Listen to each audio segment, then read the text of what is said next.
Well, I think there is an opportunity when you convene both intellect and heart into one place. And when you do that, magic can happen. Now, it sounds a little cliched, but I know in my career, my professional life, whether I was when I was an academic or now when I was an improver, whether I was in government policy, to meet the like-minded tribe or the peer group was crucial in my life. Because sometimes these jobs can be quite lonely. The nurse in intensive care, the family physician in the street in Hong Kong, those jobs can feel a bit lonely.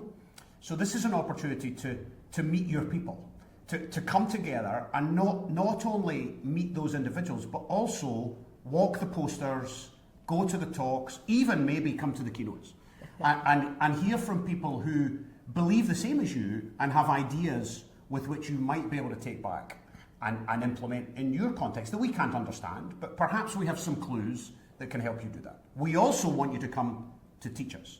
So there is learning, of course, but we want you to come because the more you bring your learning, the better the healthcare systems of the world will become.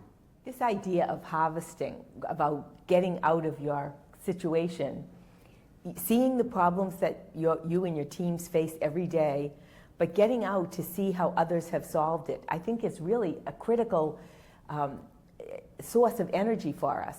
We're in a time when the pace of change has never been so rapid. As you said, looking at AI and technology, how do we integrate that into daily life?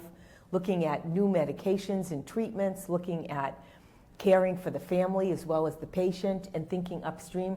We've never seen a pace of change like this in my many years in healthcare. So together, I think we can do that. So the world is shrinking. And what you learn when you spend time, you go into the room and you think, my problems are unique. I have Scottish problems. And actually, when you sit beside the Nigerian people and the Singaporean, it turns out they're all the same. Now, the contexts are slightly different, of course, the funding systems, the design of the healthcare systems, but actually, everybody is struggling with the transition to digital. Everybody's struggling with the transition from healthcare to health. Everybody's struggling with, what is this AI thing we've got? How are we going to integrate this new workforce, this new young workforce that don't look like me, don't work like me?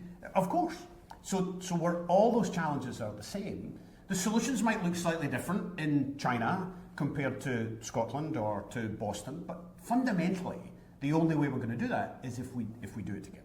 And I think the global network of forums now, both in the moment when we meet, but in the continued relationships as time passes, are one of the ways we can do that together.